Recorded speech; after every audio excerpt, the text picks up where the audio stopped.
Shalom family, welcome to channel.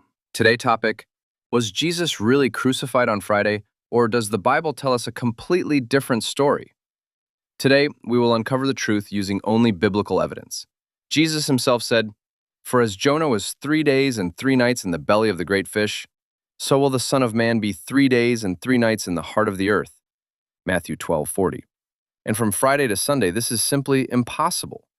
John 19:31 tells us, "For that Sabbath was a high day," showing that not every Sabbath is Saturday because the Sabbath following Passover is a high day Sabbath, separate from the weekly Sabbath. Scripture proves there were two Sabbaths, one high Sabbath on Thursday and one weekly Sabbath on Saturday. Jesus says in the Bible, "Are there not 12 hours in a day and 12 hours in the night? That's 72 hours. 3 days, 3 days, 3 nights." They had to put him in the ground here before sunset. There's the night. Here's the day. This is what he dies. He dies at 3 p.m. right here. So they have this little window of time right here to take him off the cross and prepare him for burial before the sun goes down, because this day, the next day is day one, live with breath. It's a Sabbath. You can't work. You can't buy anything. Those stores are open. You're not going to be able to buy burial spices or burial robes or anything. Nobody's going to sell you anything. So they, in a hurry, they have to hurry up and get the tomb ready. We got to stick him in there before sundown because the next day is a Sabbath. They have to wait the whole Sabbath day right here until the sun sets. Then they have a day on Friday. Friday or Thursday evening to Friday day, that's a free day. That's when Mary and them go and start buying and getting everything ready, trying to get everything proper so they can bury him again. And all of a sudden, wham, they're up against the weekly Sabbath. They have to stop and wait.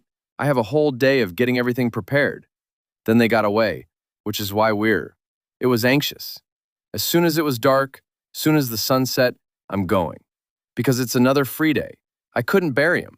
And that's why whenever they get here, the sun sets, she arrives at the tomb. It's still dark and he's already up. He didn't rise in the morning when the sunlight hid Mary. Because when Mary got to the tomb, it was still dark. She was waiting for the sun probably. Come on. And then run into it. I can get him now. We can bury him properly now. But he's already up. So here's your 3 days and 3 nights. Sunset on Wednesday to sunset on Saturday. There is a period of time between the sun setting and you see that the 3 stars. So that lets you know the next day has started. That's called twilight. That's when he was put in the tomb. And that's when he rose. He rose on a Sabbath day because he's the Lord of the Sabbath. The Son of Man is also the Lord of the Sabbath. Jesus rose on the Sabbath. He's the Lord of the Sabbath. He rose on a Sabbath and forever owns it. Sabbath is a day of rest. Luke 23:56 and Mark 16:1 show that the women bought spices and then rested on the Sabbath, a sequence that is impossible in a Friday to Sunday model. The correct biblical timeline shows that Jesus was crucified on Wednesday and rose late Saturday afternoon, and on Sunday morning, the women only found an empty tomb. Tradition does not define truth. The Bible defines truth. And if this video has revealed the truth to you, share it with others.